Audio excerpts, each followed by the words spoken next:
Hello there, John Kuturillo here, the counsellor of your listener. Thank you for joining us for this episode. And as usual, thank you to everybody who makes this work possible.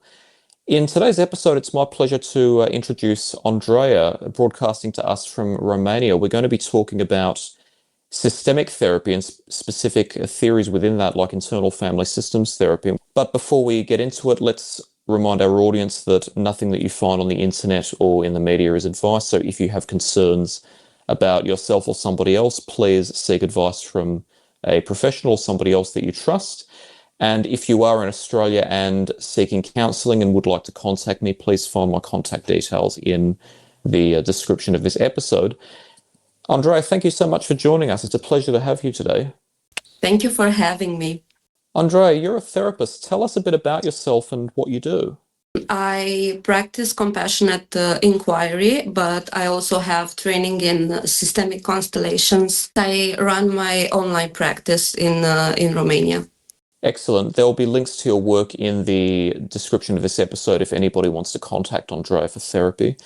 Now, Andrea, let's talk about the concept of systemic therapy. I've discussed systemic theories and systemic concepts in my work before. So just to remind our audience, or for those who may not be as familiar with these terms, any systemic theory posits that events in the world occur not because of one cause, but because of interactions between multiple causes, multiple entities or multiple different phenomena. And when it comes to therapy, we're talking about people and environments. So systemic therapy effectively means addressing the relationships that people have with each other and that people have with their environments. And effectively, every time somebody relates to something else or someone else, they are forming a system within that, or a subsystem if it's a part of a bigger system.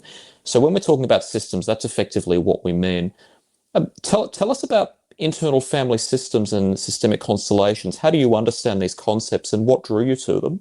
For internal family system, I found out about them actually in my systemic constellation training, and I was very fascinated with this theory, and I looked into it, and it just made sense for me. It cleared my internal world, my view of my internal world, and it actually helped me with my personal work. And now I can help my clients. And I think it's something that everybody should know, or at least look up into it, because our system basically is made up of different parts that were formed at different ages, and whenever one part is wounded, so the victim is basically created, another two parts are created in order to help and protect that wounded part. And we are talking about the managers and the firefighters. But I want to mention that actually in my practice, I don't name them specifically, because the clients don't actually care about the meaning. They care about the dynamic between them. So what I found out is it is more important to make the client aware of his internal dynamics than to actually take time and, okay, this part is your victim, this part is your firefighter, this part, like, name them specifically, Indeed, and we do know from the history that psychology has existed, and I can even recall any therapist, I'm sure, could recall plenty of anecdotal examples from their own practice in which a person does have different forces in their mind that affect how they operate and how they interact with people. Are you able to give either a hypothetical example or a de-identified example from real life about how these parts operate and how a person might learn about them and overcome problems with them? The most relatable example I can think of is the inner critic. We all have that inside voice that is, blah, blah, blah, blah, blah, always in our head, criticizing everything we do. And it's the perfectionist, and what I try and make my clients understand is that you have to treat this voice with kindness. If you try and fight it, it will grow even stronger, and you won't win. Nobody wins when it comes to their inner critics. So when you meet it with compassion and try and understand what is his benefit, what is he trying to do for you, you'll see that it's a part meant to protect you.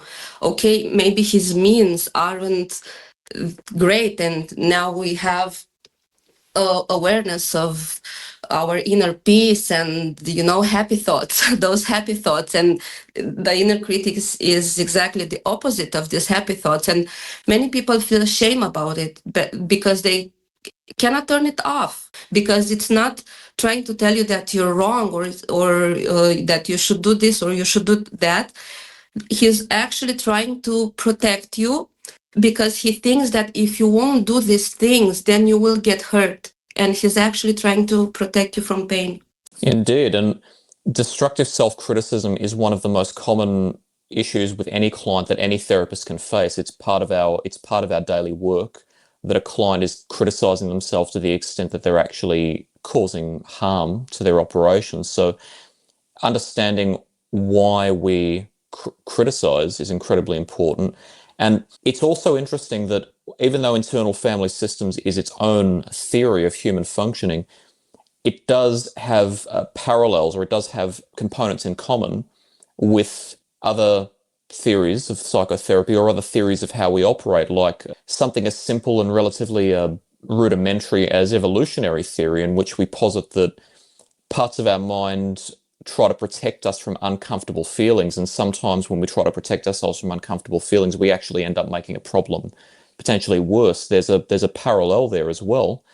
Now, would I be right in gathering that systemic constellations consist of events that happen when the parts combine in different ways? Yeah, actually, what we first look into in systemic constellation is the dynamic within the family. And in parallel, or maybe after, in my work, I first saw my family dynamic, and then it was easier for me to understand my internal dynamic, because it was a mirror, and so they help each other. You have to see the dynamic in your family in order to understand the dynamics within yourself. So I really think that these two combined make a very powerful tool for self-awareness. Do the constellations consist, though, of the different parts, or is there another aspect of ourselves that the constellations evolve from? It's another part that the constellations evolve from. So the first one, the constellations method, was created by Bert Hellinger. It was about the dynamic within the family. Then Franz Rupert came and he did IOPT. He basically took this method and did it with parts. As I said, they basically grew from each other, and now from what I see, facilitators go with only one of them, but I like to go with both of them, because it depends on the client intention, actually. If they want to find out more about how they can be like included or accepted within the family system, then we will work on the family system. But if his problem is bigger within himself, then we will try to see what this problem is about, and then look at the family to see where this problem came from. Basically, the approach depends on each situation. Could you give either a theoretical or a de-identified real-life anecdotal example of a particular constellation that you've seen in someone, or that you might see in a person? One constellation that really stuck with me was when a woman was working with her anger that she had towards her mother, her narcissistic mother, but her anger was so suppressed that she couldn't get in touch with it. It was really hard for her to connect with it. Basically just connect with it and feel it. And so the facilitator, this was a workshop I participated, and then the facilitator brought up even more parts that helped connect the missing pieces, Is the anger itself the constellation, or is the anger itself the result of the constellation? The anger was a result of the constellation. The intention had actually nothing to do with the anger, and I think that's why she was so shocked to see it. I see. So the anger was the symptom, but the constellation itself, would that have consisted of the different components of the system in her family that effectively resulted in the anger? The anger was just a symptom of the constellation, and in the constellation there were different parts from that form around different ages. But the interesting thing was that it also had a representative for her mother. And usually when you do a parts constellation, you only work with parts, but in this case it was so necessary to have the representative of the mother, so the anger can actually go and manifest, because the shame was so big and omnipresent that it blocked everything. So to think of it like a constellation in the literal sense of the word, a constellation of stars, when you have a constellation of stars, each of those individual entities, them being the stars in the universe, they arrange in a given pattern.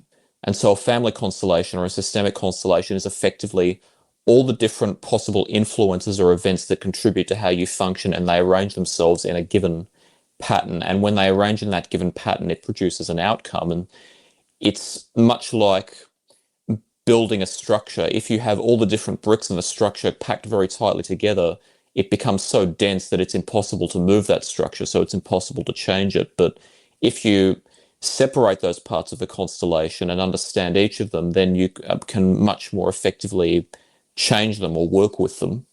Yeah, I really like this parallel that you made with the rocks, because if you think of it like a wall, so the wall must be every item must be in its exact place, and the dynamic that has with other parts has to be right in order for everything to function. But if you're trying to build a wall and one brick is over there, one brick is over there, and the other two bricks are like fused, then the wall won't stand and it will collapse. And so is our inner world. We try to build ourselves up as adults, but if we have like bricks all over the place, then our wall will collapse, and we have to pause and really take our time to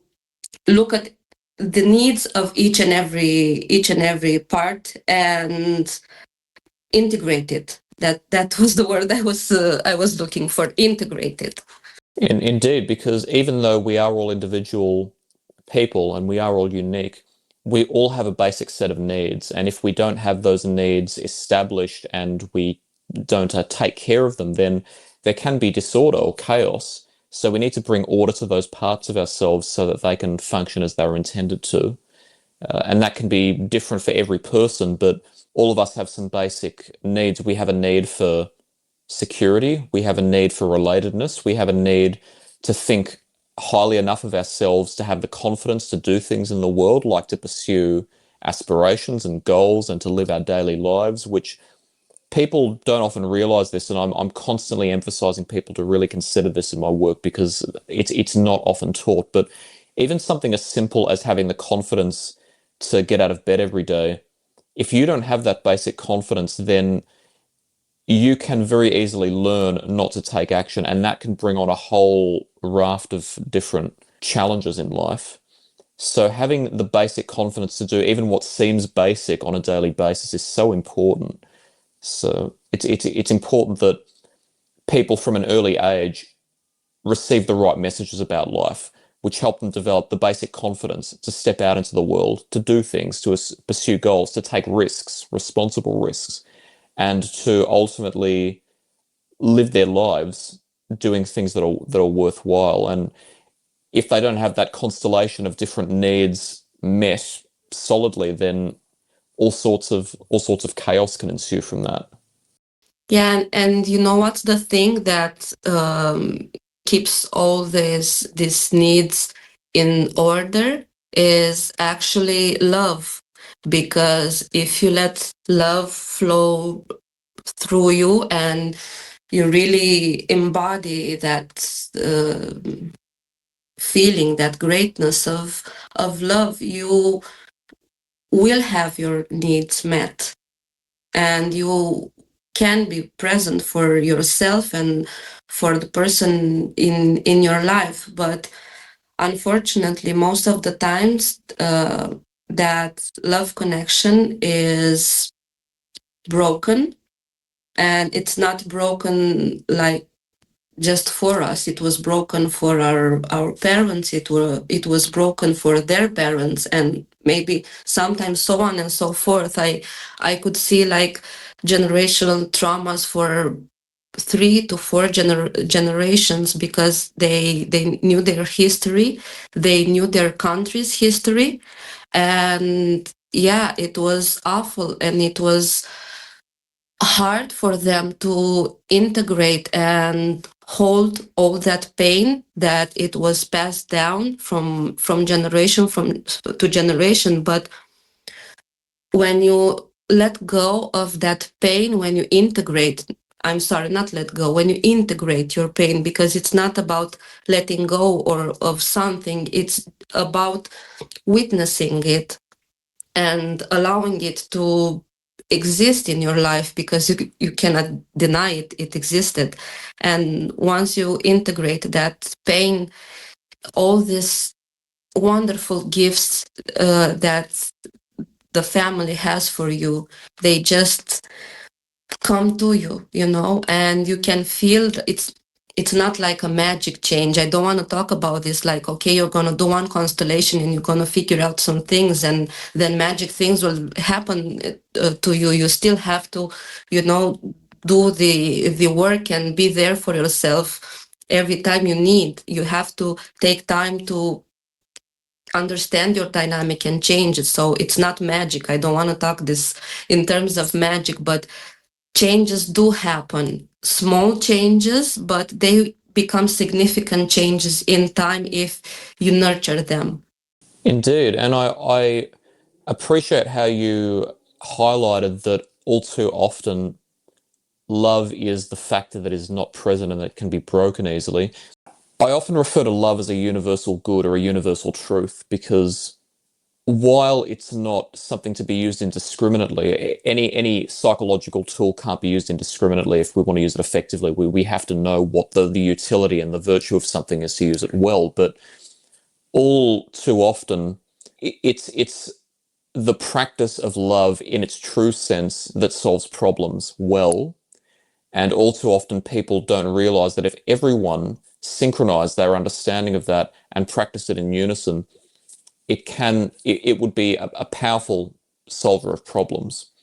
But at the same time, it's also important to realize that all too often people can have destructive habits, like having broken love. And it's important to distinguish that from the concept of mental illness, because all too often we talk about mental health and people equate that to mental illness, but there's a significant difference between the two. Not everybody has a mental illness, but most of us have developed some kind of ineffective habits over the years, often from learning it from our families of origin. And the virtue of therapy, number one, is not just to help people with mental illness, it's to help people learn skills to better relate to themselves and others, develop healthier psychological habits. But at the same time, what it also teaches us is that just because something is commonly practiced, it doesn't mean it's optimal. So there are numerous people throughout the world, numerous families that have unhealthy habits with regards to how they relate to one another, but they don't have any mental illnesses, but they could still improve their habits and they could still relate to one another more effectively. And so it's important for all of us to ask the question at some stage, are we doing things optimally, or could we perhaps review how we do things? And even something that seems like common sense, like how we relate to one another, we can always revise that and be better at it. Yeah, I remember something that Gabor Mate taught us in our classes about behaviors and addictions. It's not about what you do, it's about why you do it. So if you inquire why you have unhealthy habits and why you do some things that come to bother you or are, I don't know, unhealthy or maybe even dangerous, instead of trying to get rid of them and to fight them and to shame yourself for having them, you should look at them from a different perspective with compassion and see why they form and how they help you. Because if you meet them with compassion instead of fighting them, then you will see the needs behind them and you can easily meet those needs with another behaviors that are healthier and better for you and your life. As a counsellor, I receive referrals from others, and I also like to help my audience become aware of resources and other providers which may be beneficial, as well as help other individuals and organisations gain exposure.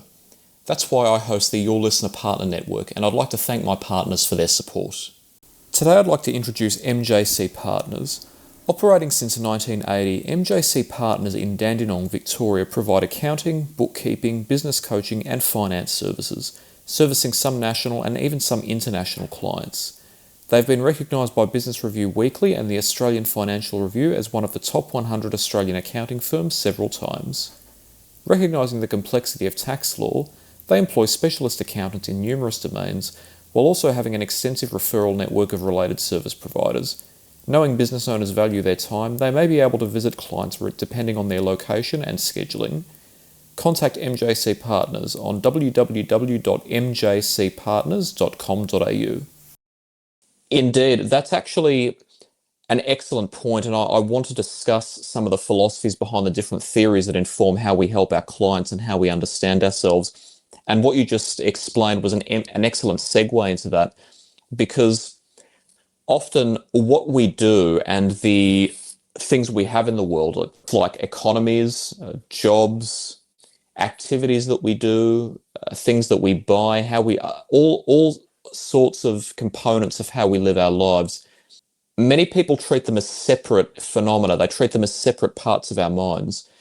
But I've argued for a long time and have emphasized that sometimes we overcomplicate that and we actually don't see that all of these different parts actually can be condensed into a smaller number of root causes. We have a relatively small number of basic needs, and all of the different events that occur in the world and all of the different things that we do are actually ways to try to satisfy those core needs. To define it further, from our most basic evolutionary roots, the one thing that all organisms are designed to do is survive. If we had to name one component in common with that all organisms have in common, we have to survive. Now, different organisms function in different ways, so how they survive is very different for each of us and all of the different animals and species that exist in the world, but we all have one factor in common, that we all have to survive, and nature designed us to work that way.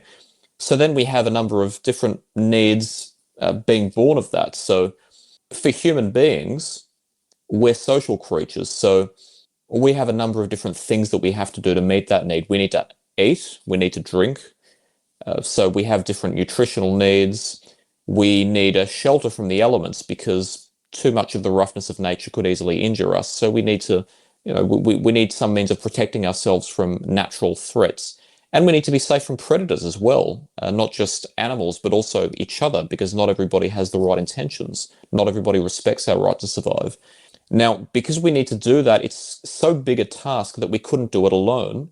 So that's why we were designed to be sociable, so that we could socialize with others, form families. Families are not just a means of survival by virtue of us actually continuing the species, but also our members of families help each other. They do together what one person can't do alone.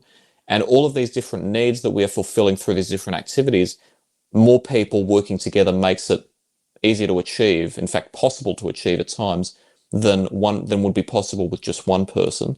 So those are the basic needs. But then, because our minds are quite sophisticated, they create additional needs on top of that. So to give some contemporary examples, think about species that don't have emotion, that may not experience emotion. For them, relatedness may not be a need in the same way that it is for us, because they don't process things the same way that we do. And if they don't process things, then that effectively doesn't, it just doesn't become a need. They can survive biologically without having to feel. But human beings, part of our structure is emotion. Emotions are very useful things. They help us to form bonds with one another. They help to warn us when we have to pay attention to things, and we have, happiness draws us to pay attention to the good things in life. Uncomfortable emotions draw us to pay attention to things that might be a threat to us so that we can handle those threats. And if we don't fulfill emotional needs, then our minds become can be so distracted by that gap in our life. And in many ways, it manifests as executive dysfunction, as we see in many different types of mental illness and other problems, that it actually stops us from doing other things that meet those more basic survival needs. Then over time, we invented social structures like economies, leadership. We have social norms. Many of them are invented. But when you look at all the things that we do, look out our windows, we have buildings, we have businesses, we have forms of transport, we have services, we have governments, we have politics, we have money, all these things. They are all ways of meeting those core needs, those basic needs: survival, and then on top of that, relatedness, shelter, self-care, biological self-care. I would say whenever we encounter a problem, the first question we have to ask is, what core need is it related to? And I think this is actually the concept of needs is more prominent in some forms of in some theories of psychology than it is in others. I would argue, though, that regardless of what theoretical framework we're working from, if you're a therapist especially, we all need to ask the question, what's the core need? Because all of us are effectively identical on that, on those core needs. We all need them. And much of what we do is very much linked to those core needs. A good example is we all have a need to feel safe in the world. Now, some people feel safe by practicing self-care. If you practice self-care, you develop confidence. If you develop confidence, then when you face challenges in the world, they don't scare you as much. That helps you feel safe. People might develop skills. If you learn to develop skills, not only can you help yourself directly, you can also have a job, and you can use your skills in the job, and that job helps you to meet your economic needs, but it all goes back to your basic survival needs. The money that you earn helps you survive. Some people use drugs, and one might ask, well, how exactly do drugs make you feel safe? Because they numb the pain of knowing that the world is a dangerous place. And a lot of people don't want to face that inevitability. A lot of therapeutic frameworks have as their core idea that with all the different choices in the world that you could make, you need to make the choices that help you fulfill those core needs in a healthy way. From my own personal perspective, and I want to emphasize that it's only my personal perspective, we have two basic needs: the need for survival, that has all these little needs attached to it, and the need to belong. And they are deeply connected to each other. one might say that the need to belong is a sub need of the need to survival, but I think it's better for us if we treat it separately, because sometimes small children will prefer or will take up the need to belong in even if that hurts them. So the need to belong sometimes is stronger than the need to survive, or they link it. If I belong, I will survive. Only if I belong, I can survive. So based on that point of view, on the need of belonging, then we can see what the dynamics were formed and what coping mechanisms were formed, and maybe addictions, because at one point the need to belong and to feel some kind of love was so strong that the child would accept anything that came from his parents or his grandparents or whomever was in charge of them. And it's actually it's painful to watch that happen, to realize that a lot of children give up their own needs just in order to belong, and they will only grow up to be adults who will desperately try to find that place where they can belong. Indeed, that's actually a recurring theme, the idea that people sometimes choose something even if it hurts them. And it happens in addiction. And another common domain in which it happens is people who have suffered relational trauma, which I often work with people who have suffered relational trauma. And what often happens is people choose types of relationships that feel familiar to them. And if a person has suffered abuse at the hands of their caregivers or other people during their early formative years, all too often they are attracted in their later years to partners, friends, and other individuals who similarly abuse them. And they reflect on it and they ask, well, I know that this person's hurting me, but why do I have so much fear in leaving the relationship? Why do I feel like I have to be there? And it's interesting that you should separate the two, because the way that I see it, one of the ways that we develop or fulfill the need for safety is through familiarity. It's almost a mathematical principle on which we could say, not in a literal sense, but more in an analogous sense, that if you are familiar with something and you've seen it often enough, there's more chance that you can predict how it's going to work. And that's why familiarity too often breeds a sense of safety, or it can be a sense of false safety, because even if a specific type of relationship, you know it's hurt you, say with a specific type of abuser, even if you know it's hurt you, the fact that you know that is a sense of predictability, and you know what can, you effectively tell yourself, I know what's going to happen, therefore I can feel safer approaching this knowing that the outcome is relatively familiar to me. And all too often, people do remain in situations that are harmful to them. They know that they're harmful, but there's such a sense of anxiety about doing something that is unfamiliar, even if there's a part of their mind that knows that it's less likely to actually hurt them, that just to avoid the anxiety, they actually stay in the situation that's hurting them.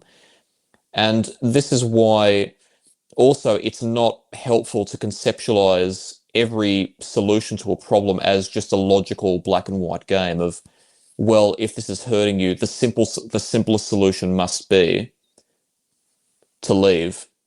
But before you make that choice, you have to understand, well, why am I not leaving? Because if you don't know why you're not leaving and you simply try to deal with the problem without the understanding, you're just as likely to find yourself in the same situation again.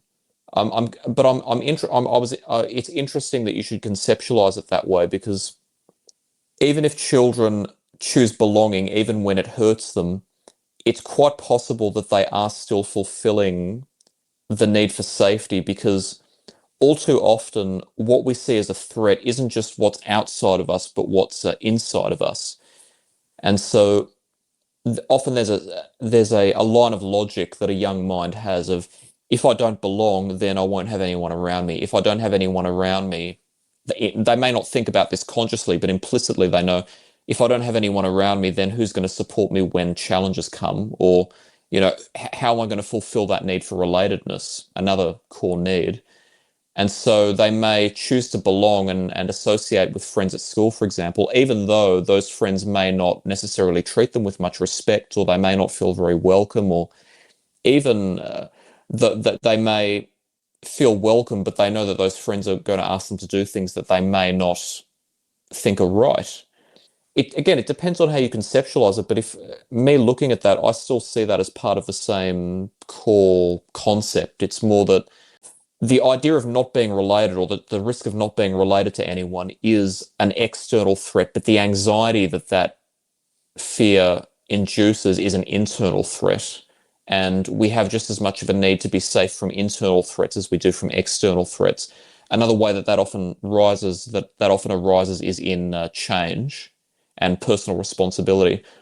All too often in therapy, people articulate, or clients articulate, that they know what they have to do to change, or they know what they want to see in their lives, but because they're not familiar with it, the anxiety is so great that they avoid it. And the only way to really overcome that is to actually do it, even if you don't think it's going to work, or even if you fear it, because by facing the fear, you're actually teaching yourself to face the internal threats and not just the external threats. I think that the need to belong, it's deeply related to the need to be loved. You talked about friends, the child and his friends group, but if a child uh, is having like a broken dynamic at home, then of course he will have unsuited friends, or go in dangerous situations because they want to belong with them, because he didn't feel like he belonged at home. So he will just continue to search for that place where he can belong, even if that means that he has to do dangerous things, or things that something inside him tells, oh no, this is wrong, you shouldn't do this. Yeah, but the need to belong and to feel some kind of love, because this is what I associate with. We have the need to be safe, but we also have the need to be loved, because we, as adults, I'm giving this example for an adult, an experiment that was done with pedophiles, and they were shown different pictures of little children, and they immediately recognized the potential victim. And when they searched into it, they observed that they came from a broken family, they weren't loved at home, they didn't feel safe. So they had that energy, that look, that they weren't safe within themselves, and they are open to find someone that can show them a little bit of attention and a little bit of love. And that's why when we're when we are adults and we have like this broken system inside of us, we will definitely still be caught in this victim abuser dynamic, or victim abuser savior. Sometimes we're taking different roles. From my experience, I sometimes witness the child being the savior for his parents, and all his life the child only got into the situation when he could save other people, but he never got to actually save himself. Indeed, because the child needs a source of learning about how the world works and what they should do when they face certain situations. And the parents are the most prominent source for them. They spend most time with them. They see them as role models, even if they don't consciously realize it. They learn from their parents through observation and also interpretation. Children's brains are incredibly sophisticated beings that can interpret from all sorts of events in ways that us adults may not even imagine sometimes. It's important that children do have the right influences, but at the same time, they need to be allowed to be children. A child shouldn't have to bear the weight of the family. The family helps to raise the child. It shouldn't be the other way around. That's why I've been very strident in warning people, don't treat children and childhood as a game or as some just easy period, or something that can be taken on a common sense basis. Learn how children's minds work and really put your heart and soul into parenting. And it's a lot of sacrifice. The child can't be expected to do what an adult does, and yet all too often people act in ways that indicate that they assume that the child should be able to understand things from an adult's perspective. You can try that all you want. It's never going to work. Like, you just can't expect something to happen against nature. Children need time, they need examples, they need learning, and they need time to develop. Yeah, it's a lot of responsibility for parents to uh, take care of their children, but that shouldn't look like pressure or a burden on their shoulders. They just have to be aware of their own family dynamics and be open to work with them and integrate them, and then they can be truly open and curious and really present, really like, I really hear you, I really see you, because that's all the child actually needs. The child doesn't need, I don't know, big houses and a lot of toys. They just need his parents to actually be there for him and see him for who he actually is, and not whom the parents want him to be, because this is a trap most parents fall easily into. They raise their children to be the opposite of them, or to have things that they didn't have. But it's not about that, because I'm going to give you an example. So let's say if you were raised by super strict parents, then you're going to have this idea, oh, I'm going to let my child be free and I'm never going to say no to my child. But that's a trap, because the child needs clear boundaries and needs to be treated with respect. So, okay, boundaries don't have to be implemented with a fist or with the belt, but you still have to be firm in your decision, because otherwise the world will be dangerous for just by testing. You cannot let your child only to test the world. You have to educate your child. You have to show your child, like, really show how things work, and have the patience to explain everything in their language. Because if you use like cold adult languages, and you have to be or theoretical, and the child won't listen, won't be connected. The child needs actual words that came from your heart. And if you are that open and willing to even to make mistakes and to admit them in front of your child, it's one of the most important things that you can do as a parent.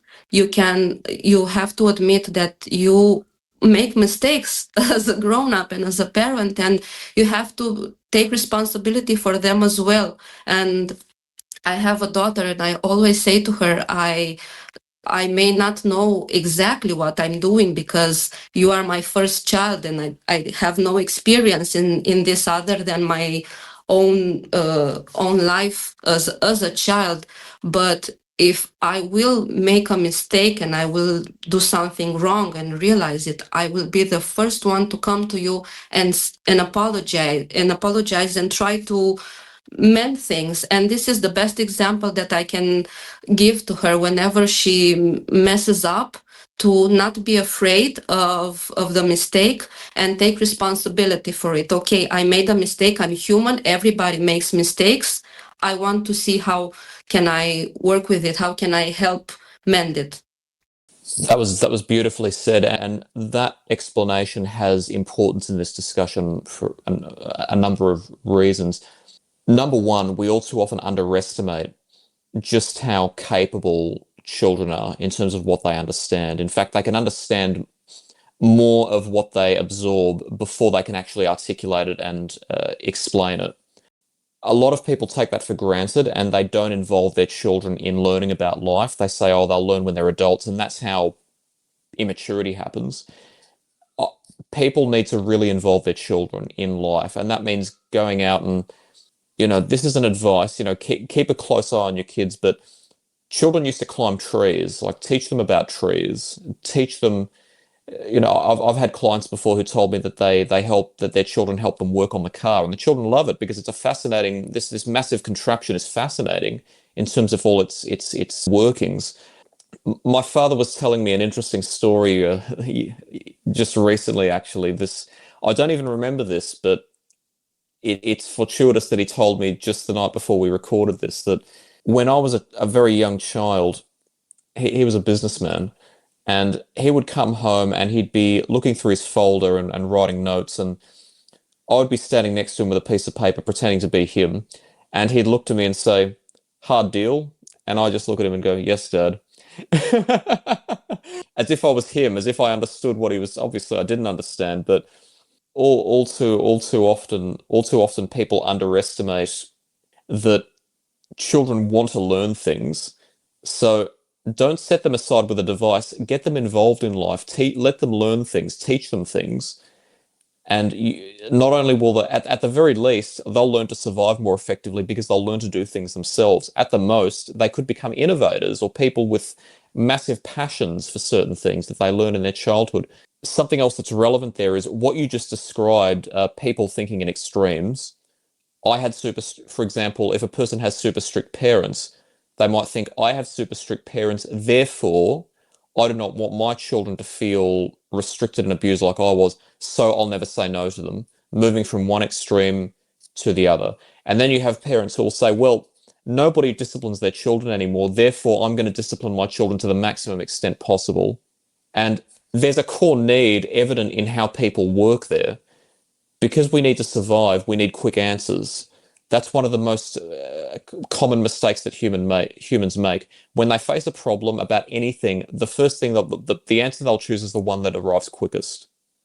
Polarized ideas are very quick. They're very convenient. They're very convenient for us to think of. It's like extinguishing a fire. If you have a fire, the easiest solution is to pour water on it, and that extinguishes it. You try to look for the quickest possible solution, the one that seems like it's the most going to be the most stringent or the most impactful in solving the problem. But there's an old adage that I love. You catch more flies with honey than you do with vinegar. And if you want somebody on the street to move out of your way, do you go and hit them or do you ask them politely? If you wouldn't hit a person on the street just because, they looked at you funny, why would you hit your child? You have to ask yourself, whenever you make a choice, you have to ask yourself an important question. If I extend the logic into other situations, would it be acceptable? If the answer is no, think long and hard before making that decision, because you might be making the wrong decision.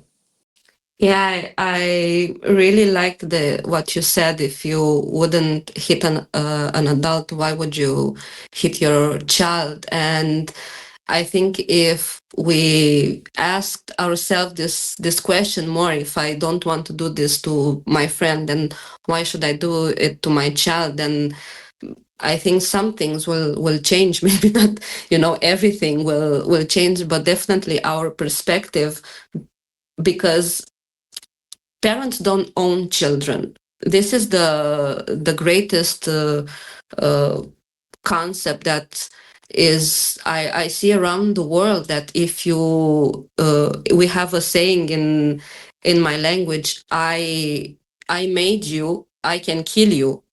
And this is, yeah, this is like the whole point of how children were brought up to this world. That the parents have ultimate power, life power. They brought the children to this world, and they can easily take them from this world. I really try and find the right words so they won't shock anybody, but it's not only in my country. I can see it in a lot of other parents, even if they don't use like these exact words like for life and death, but they still have this concept that they have ultimate power over their children and that they own them. No, you don't own them. Your children were a gift that was given to you, and you have, from my point of view, you have the chance to grow yourself up again. When you take care of your children, you have the chance to take care of yourself again, because you can see where the child triggers you, and you as an adult, you can take responsibility for that and go do your own work, because the child is not bad for triggering you or for doing something. The child just explores, is just being a child. And I'll give you a personal example. I had a really strict dad. He was also very abusive, but the thing that hurt me the most when I was growing up was him calling me a bad child. Like his words got embedded into my system so deeply that it took me years of therapy to change that idea about myself. And at one point in my life, I really believed that I was a bad child, and I tried to convince him otherwise, to prove him that, look, I'm really a good child. But once I hit puberty and was an adolescent, I say, oh, to hell with all of this. I'm going to prove you that I'm a really bad child, and I won't care about anything. And the exact opposite. And they didn't actually do me any good, because they kept me disconnected from my true self. I was trying to get away from the pain that these words caused me, and trying to get away didn't actually make me take the best decisions ever. However, I got the chance to not to redo everything, but I got the chance to rewire my brain. It wasn't easy, but it was the best thing I ever did for myself, to really understand myself and to come to terms with what happened to me without blaming him, because it it sounds weird, but it wasn't actually his fault. Him telling me all that was actually his own projection of his own inner world, because he had abusive parents, and he didn't know how to change his parents' voice inside his head. And so their voice became his, and at one point his voice became mine. But as I said, I really got lucky and got to have my own voice. Thank you for sharing that, Andrea. And that's a horrible thing to have had to heard from a member of your own family. It must have cut you deeply. And this is a fantastic illustration of why understanding one's own internal family systems and how they develop is so pivotal to everyone, even in the absence of obvious problems. We all need to know why we operate the way we do, because once we know that, we can make better choices. An example came to mind with client I had. She came to our first session, and the first thing she told me is that she doesn't actually know why she's here, because she had a pretty good childhood. She has a good relationship with her parents. However, she had an eating disorder, and when we inquired about her life, yeah, her parents were really great and friendly, but they were actually never there for her. They just let her mostly on her own, just, oh yay, good job, really basic things. And she had this deep desire to be seen and to be loved, to be taken care of, and not just be, they just let her be. That's an excellent illustration of the difference between being nice and how it doesn't necessarily work, and being virtuous or being righteous. It sounded like her parents were nice. Superficially, they were pleasant to her, as in they didn't produce any obviously negative energy, but actually being a righteous individual and being enacting the right actions is more than just being pleasant. A child will actually respond far better to a parent that offers both love and discipline than a parent that offers just indiscriminate, superficial love. Because by showing discipline and helping a child to set boundaries, you're actually demonstrating to that child how to live a structured, orderly life, which we all have a need to do.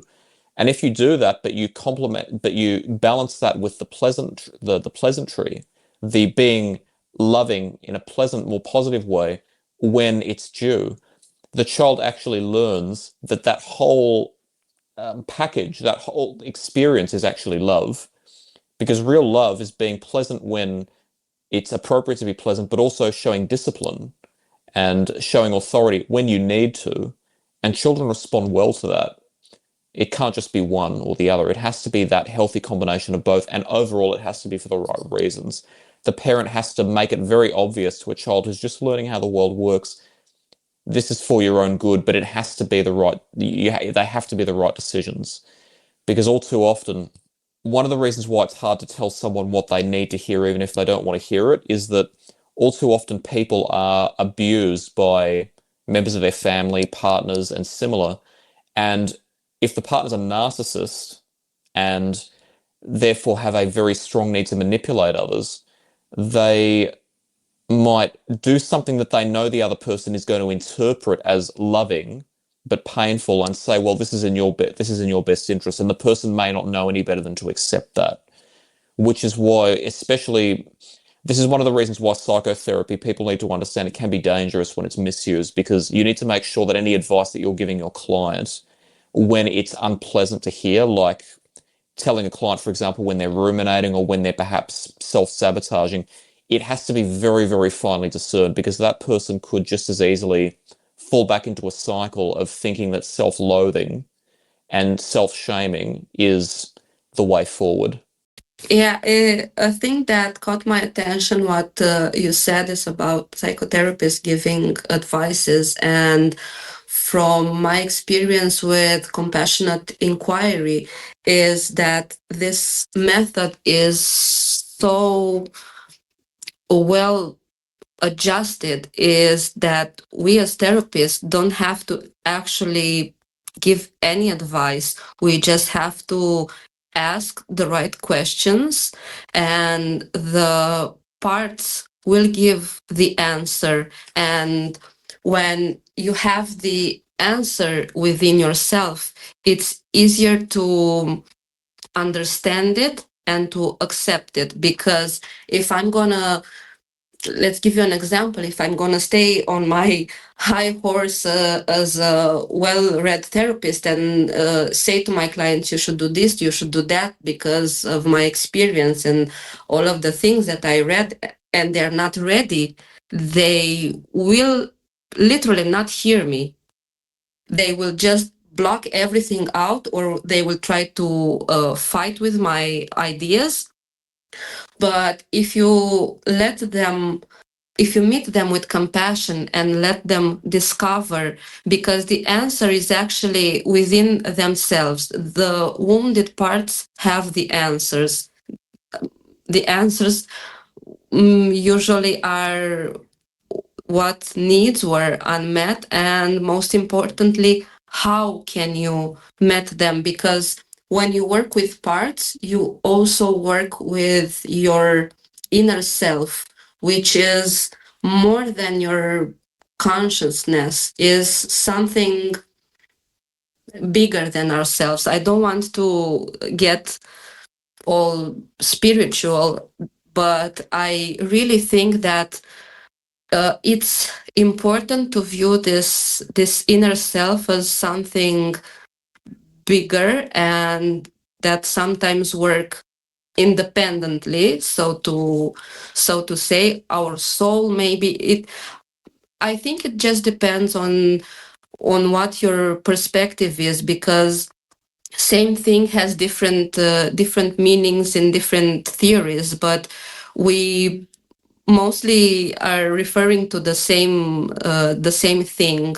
And what I say to my clients when it's really hard and they feel like nothing works and they are putting a lot of pressure on themselves to change or to do things, or I don't know, they should just try and connect to something bigger.